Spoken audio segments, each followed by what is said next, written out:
Let's podcast. Alongside Joe Giglio, I'm Joe Ovies. We are inside Eford Studios in downtown Raleigh, thanks to Empire Properties and thanks to Copiers Plus.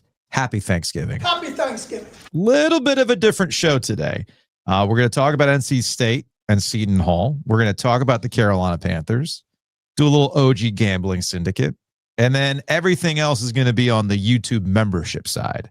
So we're doing like a hybrid normal podcast / mailbag. In fact, if you're watching on YouTube right now, you see that we have the mailbag graphic up. It also kind of acts as our OG Live as well. So big thanks to the Butcher's Market for sponsoring the Ovies and Giglio mailbag free portion. I'm going today to get the ham biscuits for tonight, for Wednesday night. Yes. You were not going to be. That's a great call. Have you had them yet? No. You're not going to be disappointed. That's a great call. You're going to have a new addiction. Well, you know how I feel about my pork products from the Butcher's Market. You're going to love these. Absolutely love these. So the OG mailbag free portion is brought to you by the Butcher's Market, as is OG Live. But since we're kind of wrapping things up today ahead of Thanksgiving, this will be a mishmash of all the things that we do to make sure that our corporate champions are happy, because we are thankful for our corporate champions. Happy Thanksgiving. So again, big thanks to the Butcher's Market for bringing you all of that. Go support them and make life easier for yourself when it comes to Thanksgiving, much like Joe Giglio is going to do by getting the ham biscuits. Another little bit of housekeeping. Happy Thanksgiving. For Thanksgiving, I guess I should just go ahead and do the meeting voice right now. Have a quick meeting here. We're going to be back Saturday for the NC State North Carolina game. 7:30 kickoff. Turns out I'm going now, Joe. Into the game, or you're going to hang out with me in the parking lot? My dad texted me and said that his buddy Michael can't make it because he's sick and he wants to know if I wanted the ticket. I was like, sure, why not? I'm going anyway. I thought you were actually going into the game. Does Michael have diphtheria? How is he still sick and going to be sick on Saturday? You get into your old age and you're calling your shot. Okay. That's how it is. I mean, I don't know how your parents are, but with my parents, if they have like a dinner at 5 o'clock, that wipes out any plans earlier in the day. Like, hey, Dad, do you want to do this? Well, Joey, we're getting together with the Suarez at 5. Cool. I was asking you about something at 10 a.m.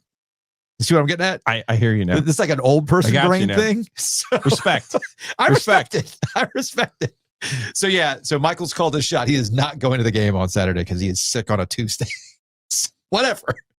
But temperature is supposed to be in the 30s. So if this person is a little bit advanced in their age, then I would understand. Yeah, that makes sense. That makes sense. So I'm going to be there now. Not to be insensitive to our elderly. So I'm just going to bring out all the Roadcaster equipment and everything else. Okay. We just need a table, and I can work with the lighting. Okay. Chairs? We do need chairs because I'd like to sit. Okay. And we can do something we have not done since we showed up to the Breeze through that one day. Oh, take drive-bys? Third mic. Okay. And we can have somebody walk up to the tailgate and drop some takes on Saturday night. And who knows, maybe people still want to talk about Will Wade and the reckoning on Saturday night, even after an NC State Carolina football game. Who's to say? Who's to say? We will not limit your free speech. So yeah, that's just a little bit of early housekeeping with how today's show is going to work and how the rest of the week is going to work. And we will see you Saturday night at Carter Finley Stadium post North Carolina, NC State. So let's get to NC State basketball, shall we? I feel like this text that I received to the OG Sports phone is probably the best way to get into NC State's surprising upset loss to Seton Hall. This image said, let's see if I can find it here real quick. Oh, geez, where did it go? Where did it go? Here it is. This is from a 919. When Giglio drops his "I told you after the South Carolina exhibition ... takes on the reckoning," and he attached this image from the Big Bang Theory. Open a window. It's about to get smug in here. So there you go. Listen. Fun fact, Joe. From ESPN Insights, it finally happened. Before Seton Hall's 85-74 win over 23rd ranked NC State in Maui, ranked teams were 96-0 versus unranked opponents this season. The longest such win streak in as many seasons the AP poll has been in business. And as I joked on social media last night, Joe, after this loss, Monday in Maui was when Will Wade truly became NC State's head basketball coach. The honeymoon officially over, and people are not happy with what they saw against Seton Hall in Maui. Yeah, we're at official reckoning level for today's game against Boise State at 316. Oh, because that's the last time NC State played a must-win basketball game, March 16th, 2024, when they played Carolina in the ACC tournament final. Hold up. It's November 25th. Happy Thanksgiving. And we're calling today a must-win. We're here. Happy Thanksgiving. We're here. Okay. Boise State, whether you realize it or not, has been to the NCAA tournament the last 3 years as an at-large team. Mm-hmm. 3 years in a row. Yeah. I believe Duke is the only ACC team who's been to the tournament 3 years in a row. Mm-hmm. I believe that's right. Mm-hmm. Okay. So this is the type of company that Boise State has been in. You're going to tell me, well, Boise State lost to a D2 team to begin the season. Yes, they did. Well, Seton Hall was expected to finish last in the Big East. Boise State lost to a D2 team at the beginning of the season. You know what that means? Absolutely nothing to all of these metric people. You know why? D2 games don't count in the numbers. So that doesn't hurt Boise State. It hurts you when you look at them and say, well, they suck. They probably don't. Yeah. Okay. So this is exactly the kind of game that Boise State and the Mountain West teams have won routinely in November and early December, put in their back pocket and use them just as Boise has the last 3 years to make the NCAA tournament as an at-large team. Mm-hmm. NC State, if they're not going to beat Auburn and they're not going to beat Ole Miss, and if they're not going to beat Kansas, well, then you got to put something in your back pocket. VCU was good. UAB might be good. Yeah. Might be. We don't know. But I'm telling you, here's the real reason you can't lose today's game.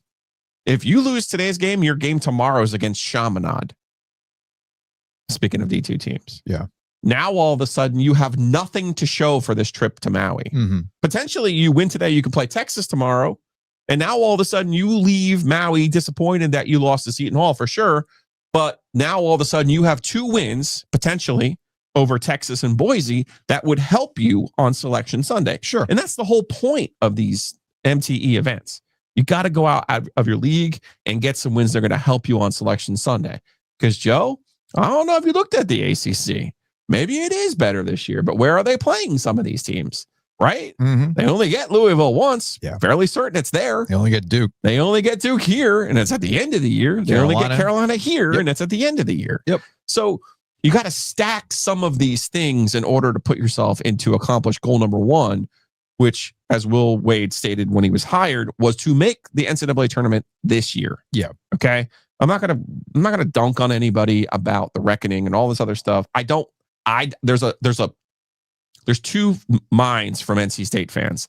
There are some who are younger, when I say younger, in their 40s and 30s, Mm-hmm. who are like, I like the talk because we've never heard it before. Sure. I like him being out and brash and being loud. Then there's the other side, mostly my age and older, saying, I don't mind if you talk, but wait till you win something to Mm-hmm. talk. Okay. Mm-hmm. Like, I didn't show up in Phoenix with a where's Duke, where's Carolina sign before they got to Phoenix. Right. You got to wait till they're in Phoenix. Right. And you vanquish those teams Yeah. to get there. Yeah. So those are the 2 minds about the talking part.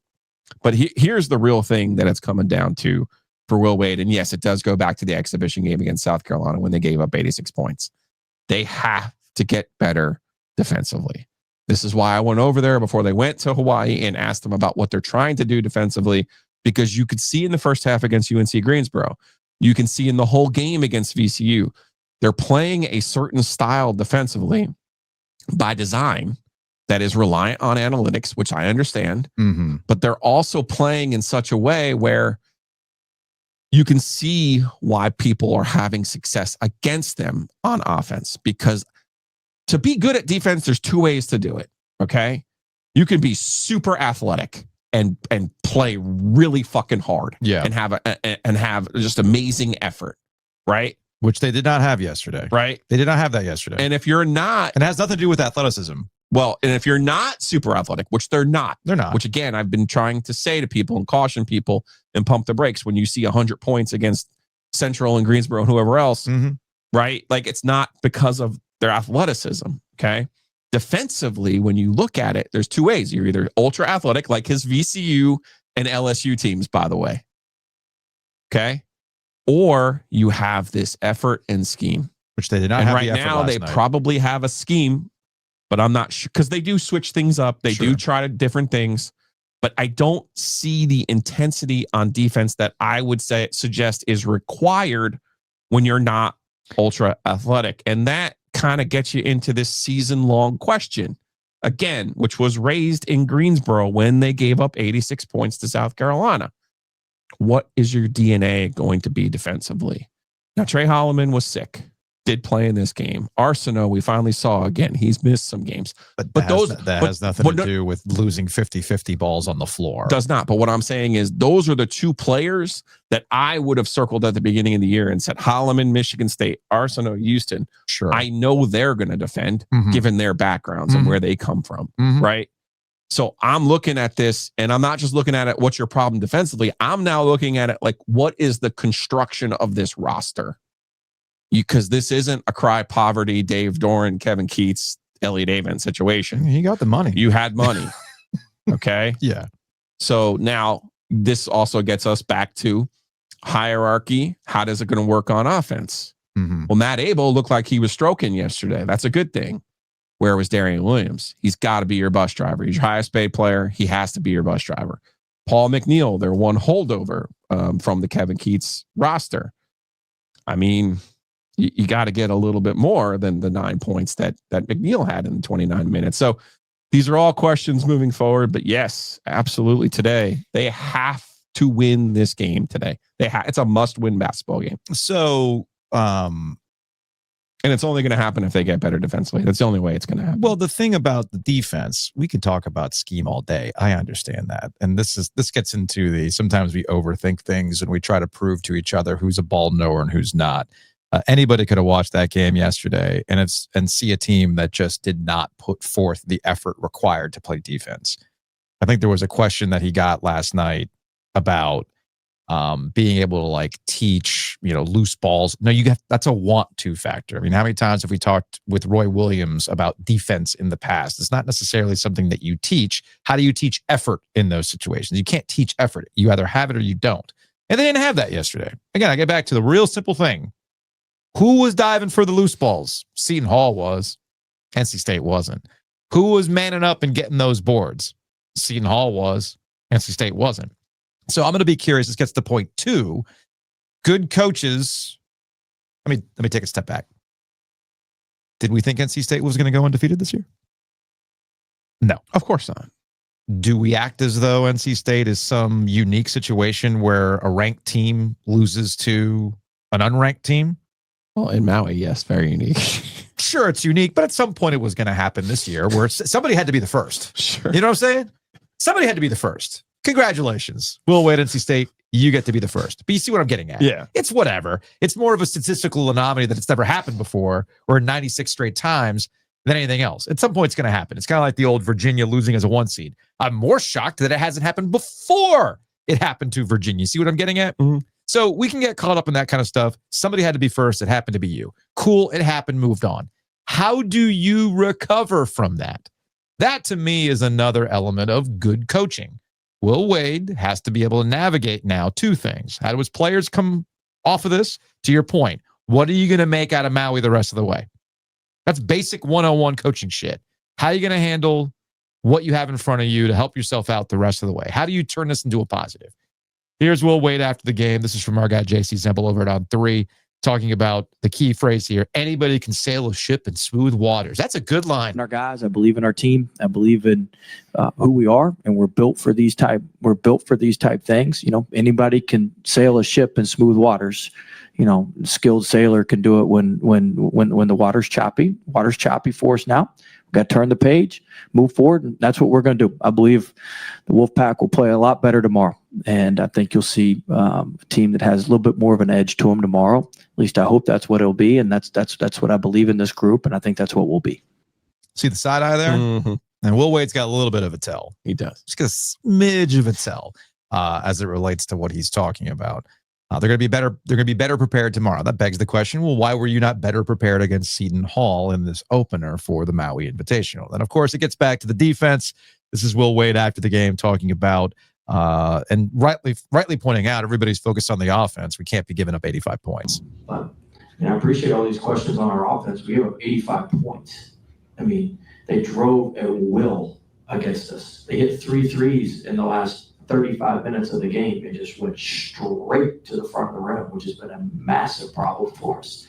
We gave up 20 points at the free throw line. I mean, we sit here and talk about our offense all we want. You score 74 points, you should be able to win. All right, we gave up 85 points, 50 in the second half. They shot over 50% from the game. I believe 52% from the game. I mean, we just let people get in the paint at will. That's a much, much larger problem than our offense. I mean, our offense, we got issues. But, you know, to get beat like that from 2 and to get beat by 14 points of the paint is a much larger issue than us being able to clip off threes or not clip off threes. Let's go back to the OG sports phone, shall we? 919-444-2211. Call the OG sports phone and curse or don't. To a 336. Well, Giglio said the other day he'd figured out that Will Wade's playing NBA basketball like an NBA team. So today we saw NBA defense, NBA effort. Bing, bing, bing. Right again, Giglio. Well, that's kind, but actually Will Wade was right. Because if you go back to our exchange, when I said, hey, like, what does your average ideal possession look like defensively? Mm-hmm. The number one thing he said was we take away the drive. We take away the middle of the floor, and we don't let people get to the rim. Obviously, at the start of the second half, a 16-2 run by Seton Hall. Yeah. That's where you saw the Pirates take control of this game and turn this game in their favor. So, you know, hey, it's actually possible for us both to be right. One more before we get to housekeeping from a 704. Hey, Joe's broke take. NC State got outplayed today in basketball. Will Wade took the first loss. Woke take. Will Wade knocked out any NC State shit for the week. Just saying. Happy Thanksgiving. I see your thought process. It is best not to dump the Gatorade, though, before the clock hits all zeros. They'll be fine. Housekeeping. Big thanks to Enovana. Check them out online at enovana.com. Green Cleaning Solutions. If you have mess inside your mansion or trash in your cabana, get it clean with Enovana. At the house right now, Joe. Got the text. Are they? They're at the house. That's Tuesday. Getting clean before Thanksgiving. You might be having family over. They're going to wreck the place. Call up Enovana today. Get that one-time cleaning if you'd like. Give them a shot.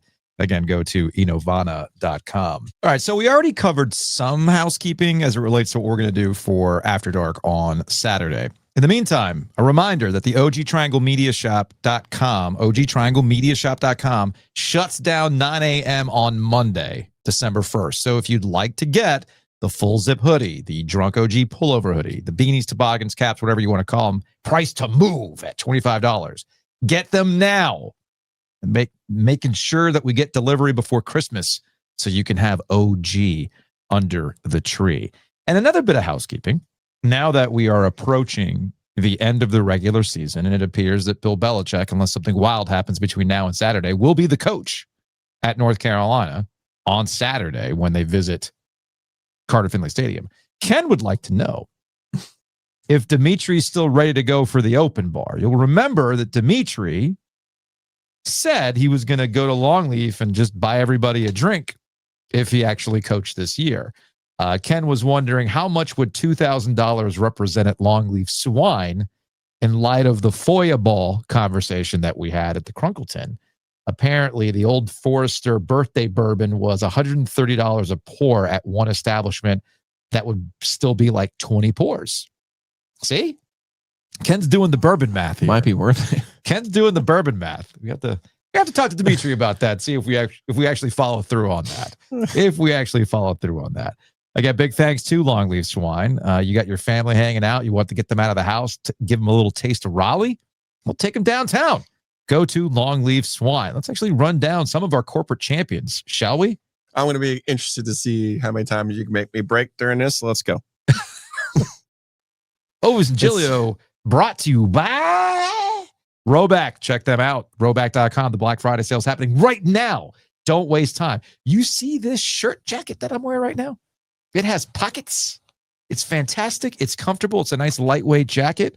You can get it 20% off right now at Roback. So go to Roback.com. Big thanks to Miller Lending. You're spending all this money on Roback material. You're spending all this money on Old Forester birthday bourbon. I got to refinance to buy all this. Maybe that's what Dimitri's going to have to do. Refinance so he could buy everybody a drink at Longleaf. So he's got to call up Miller Lending. Check them out online, millerlending.com, or call them directly at 919-447-3377.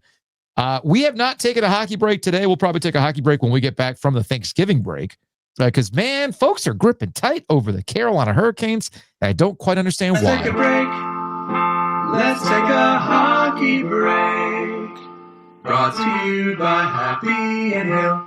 How about you take a break, have a smoothie, and just enjoy some hockey? Go to Happy and Hill. Use that promo code OG25 on the app. Save 25% off your one-time order. Bugsbite.com. Our friends at Mosquito Authority and Pest Authority. Check them out. Once the family spots that pest, you're like, you're going to be embarrassed. Never again. I should have called Mosquito Authority, Pest Authority. They can handle it for you.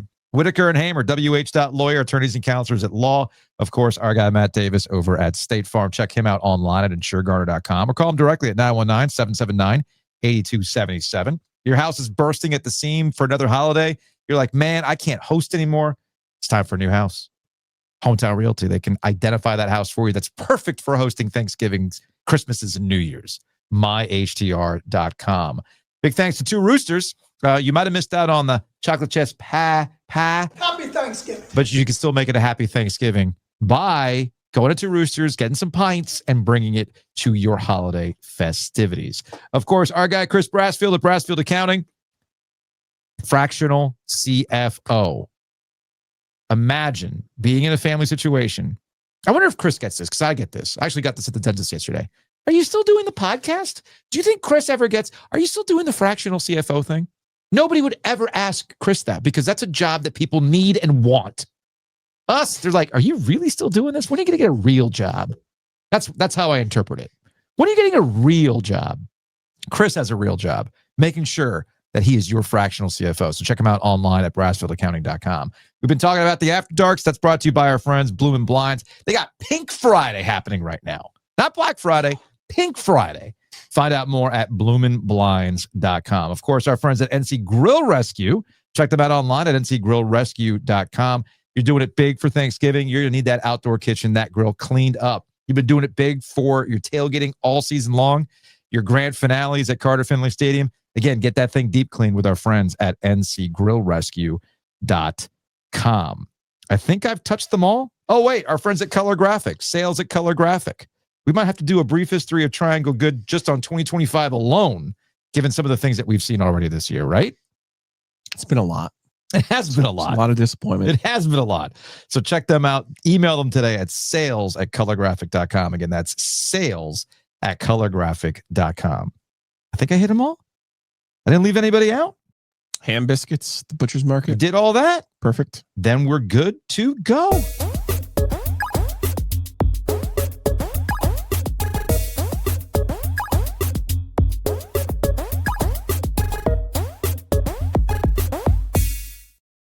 Oh, Carolina Panthers. Monday Night Football. I guess they never want to be invited back to a primetime game ever again for a very, very poor showing against the San Francisco 49ers. Much like the NC State Seton Hall game can be boiled down to defensive effort, you can boil this game down to Brock Purdy not having one, not two, but three interceptions that gave the Panthers opportunities to put points on the boards. And what did they get for those three interceptions? 3 points. 3 interceptions, 3 points. That is not a recipe for a win on Monday Night Football. They get the ball on the 16-yard line, the 49er 16-yard line after one of those interceptions. They get to the goal line. Bryce Young throws a pick. Bootleg, floats it, interception. Second pick in the end zone. Carolina, 3 and out. They got a punt. Third interception. J.C. Horn, once again. They get nice field position. I think they were on the 30. 49ers 30 on that one.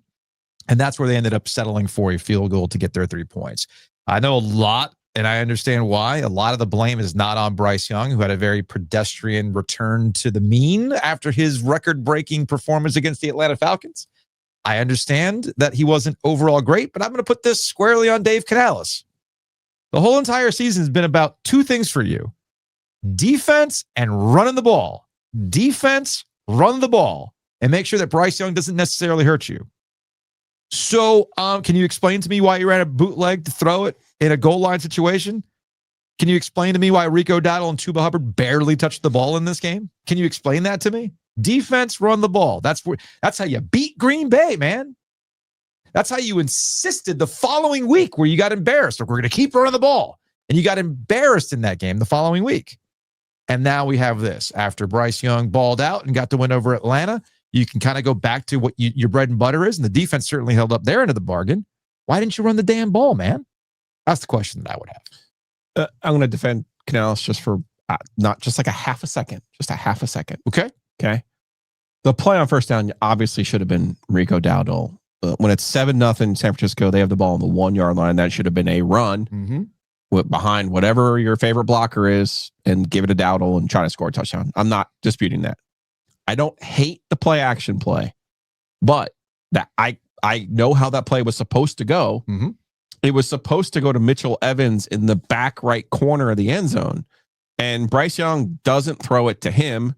And then Tommy Tremble goes into, I think Tommy Tremble ran the wrong route, number 2. And then he threw it into triple coverage into Tommy Tremble. Yeah. So A, I think Tremble screwed up. B, I think Bryce screwed up by not throwing it to the guy who should have been open.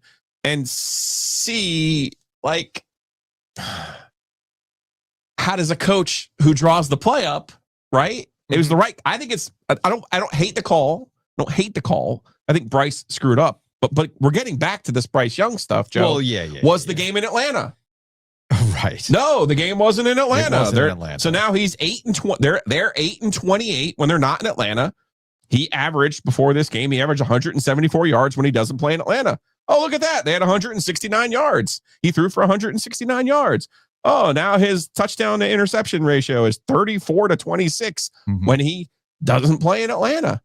I hate to be reductive.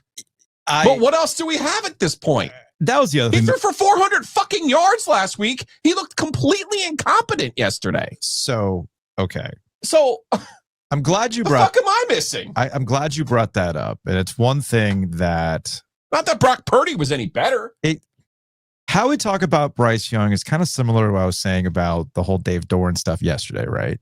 Where we're not looking at this from a game-to-game referendum with Bryce Young. We're beyond that. We have to look at the totality of what Bryce Young has been able to do this year. And the one thing that bothered me to no end last week is you tip your cap to Bryce Young for having an incredible game against the Atlanta Falcons. And let's just strip the whole That's his UNC. Let's strip the That's his UNC. Yeah, absolutely. But let's strip the Atlanta-ness out of it. Let's just strip that out. It could have been against anybody. It doesn't matter to me. So let's just strip Atlanta out of it, because that's the easy thing to say. Let's just say instead of the Falcons, they did this against the Jets. Let's say they did this against the Dolphins. Okay, it doesn't matter to me. You're going to tell me that the one game he threw for over 400 yards, the one game since he's been here that he surpassed a franchise record, that's the normal Bryce Young? That's the Bryce Young that we're supposed to be seeing all the time? That's the consistent Bryce Young? The answer to that is no. And I think that's probably what bothered me the most in the last week or so as we've talked about Bryce Young is we know what he is. So stop utilizing or stop trying to point to this one game where he balled out and had a statistical anomaly as though that's the norm, that's what we should be seeing out of Bryce Young on a consistent basis. No, we have enough evidence to tell you that's not the case. We have enough evidence to tell you that what we saw yesterday is more of what Bryce Young has been with the Carolina Panthers with Dave Canales than not. This was a reminder of the Saints game, almost in the inverse, in which hold up. balance. You talk about balance all the time. Well, then why are you so imbalanced in this game? In the Saints loss, they were completely imbalanced in how they were insisting on the run. The Saints sold out to stop the run, and you couldn't do anything in the passing game. Well, now we have the opposite here in that you've completely gotten away from your balance with running the ball.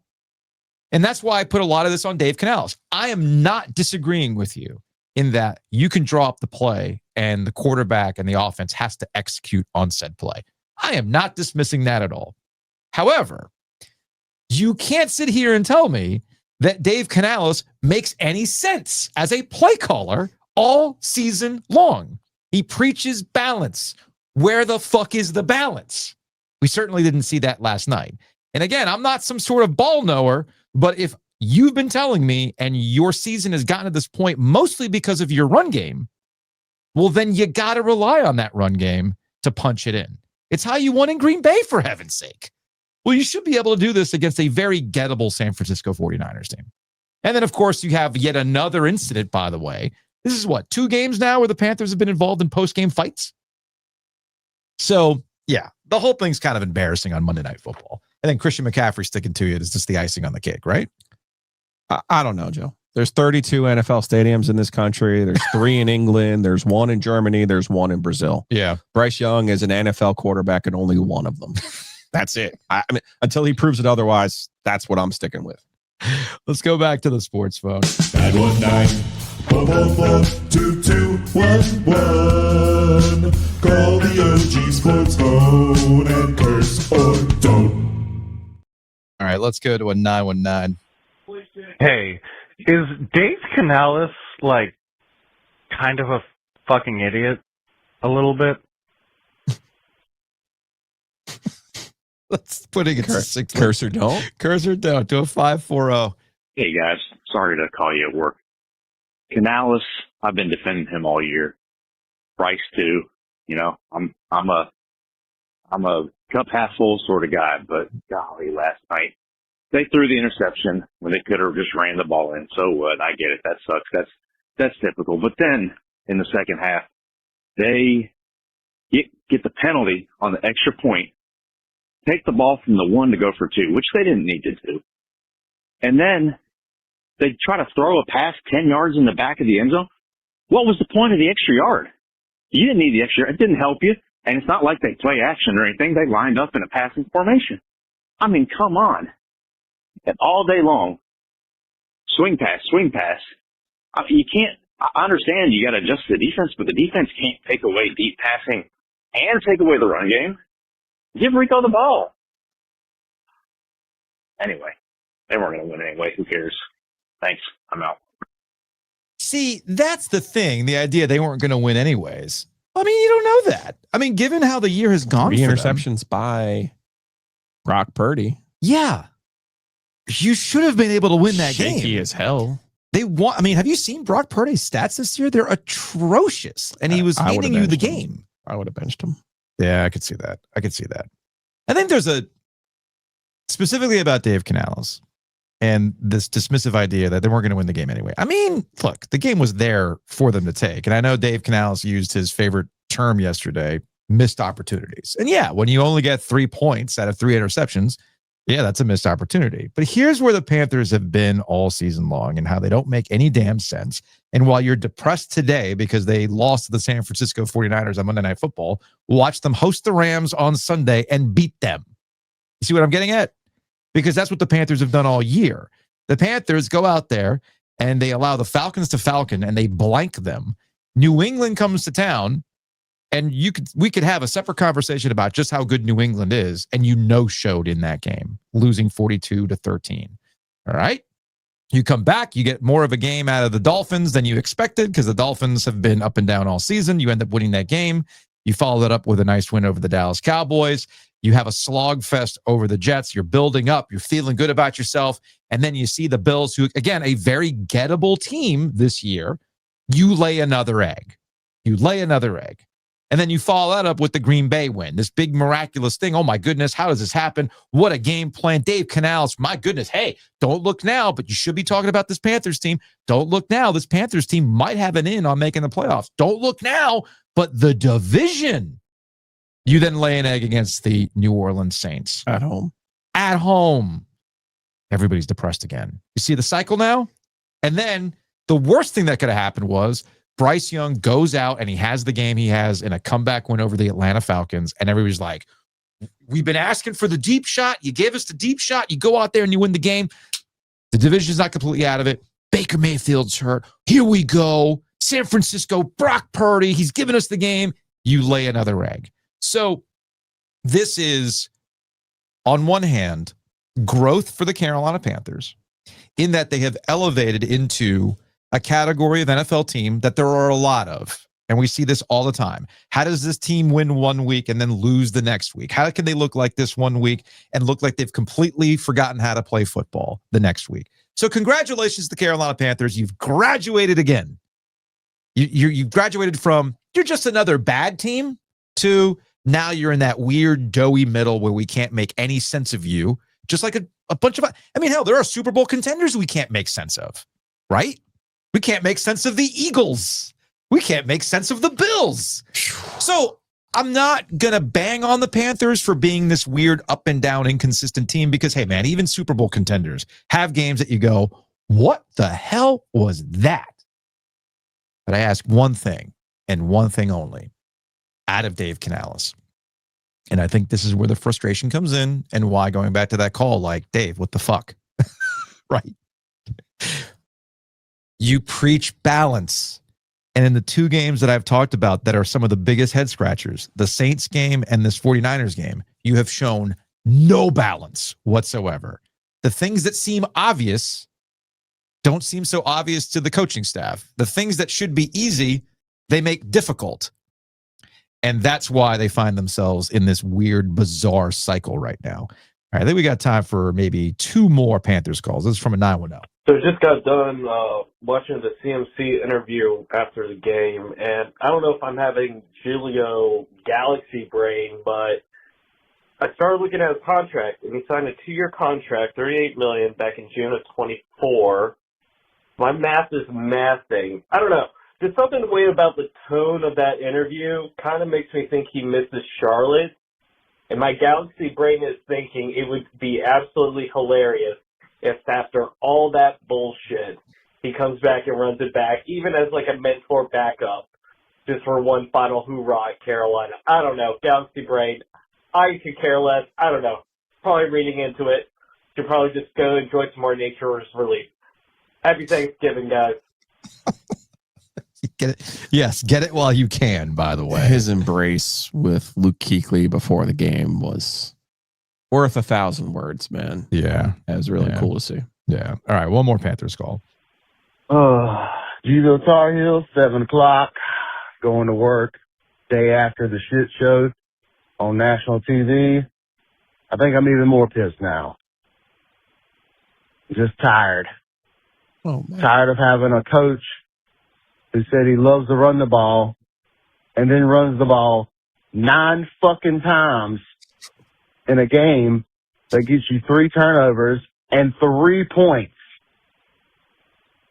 I'm tired of thinking 10 points from the other team might just be enough to win. I'm tired of having the computer processor point guy back there who's really the 1999 fucking Dell and a mix between Larry Drew 2 and Quentin Thomas.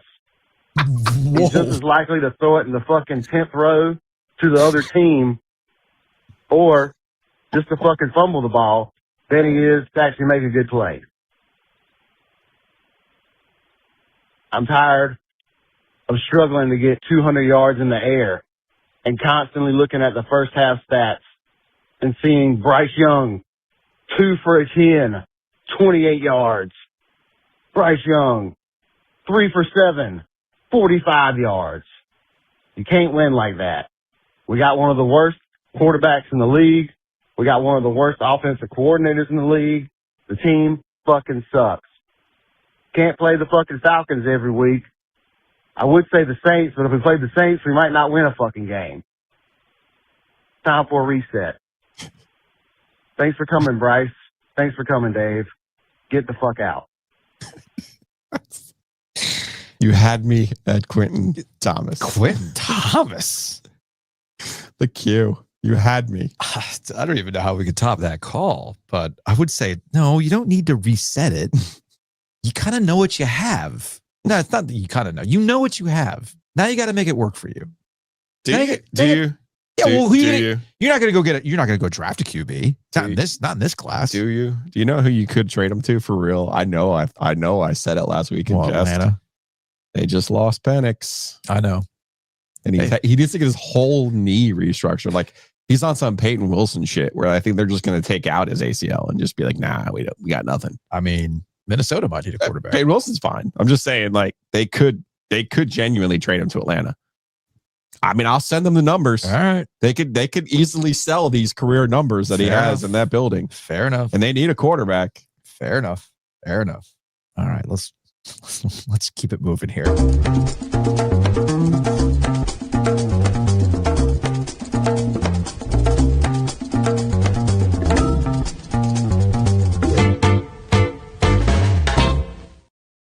As we've been saying, Happy Thanksgiving. Happy Thanksgiving. And we got football on for Thanksgiving. Who's not hype about that? And of course, the place to have a little bit more fun with it is with our friends at DraftKings. Do you know about the 3 T's of Thanksgiving? Happy Thanksgiving.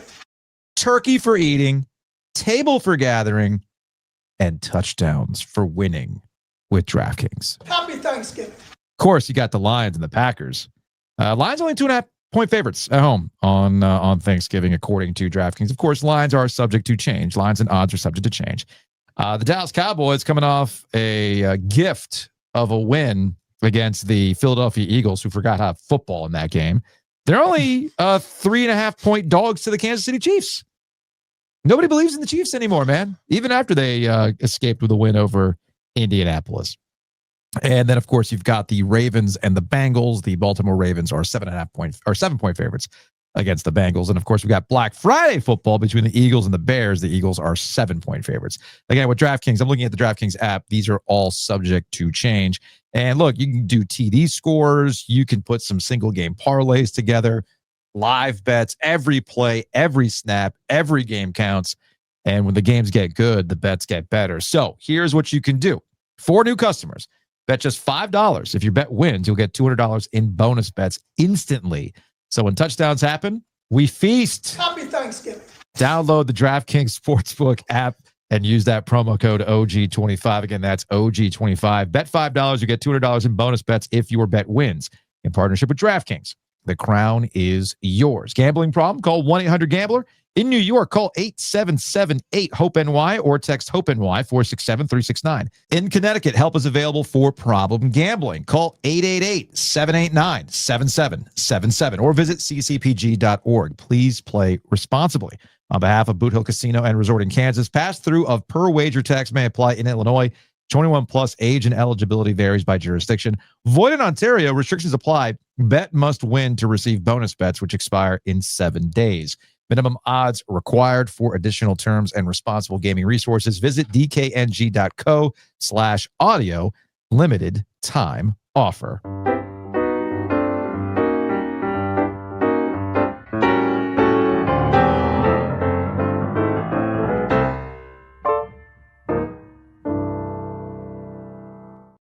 So, a reminder, we're doing things a little bit different today, as this is our last show before Thanksgiving.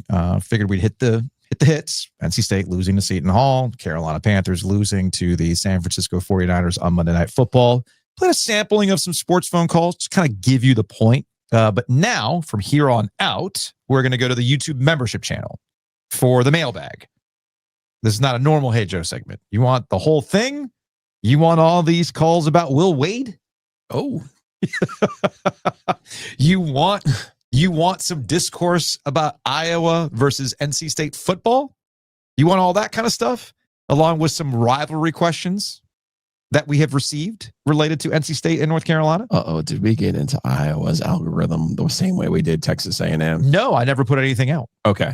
I think we just some State fans who are pushing back on the comparison. Oh, okay. For you and for me. And of course, we've got some relationship dynamics because of NC State and North Carolina, and how to explain North Carolina and NC State to out-of-towners. All sorts of stuff that we got on the OG Sports phone for the OG mailbag. So if you want to hear all these calls, Will Wade reaction, Iowa Hive, rivalry stuff, it's all in the mailbag. Go to our YouTube membership channel, youtube.com/@OG Triangle Media, and you will pay us $5 to hear all these things. 5 whole American dollars, ladies and gentlemen, plus tax. It helps the OG business accounts. That's how we pay for taxes. Taxes need to be paid. And our credit card bill. That also needs to be paid. Yes, it does. And that's how we pay for it. Thanks to you, the OG YouTube membership channel member. So head on over to our YouTube channel, click that join button, 5 whole American dollars plus tax, and you've got the mailbag. Got it? Everybody good? Let's go ahead and get into the mailbag, shall we? Here's the mailbag.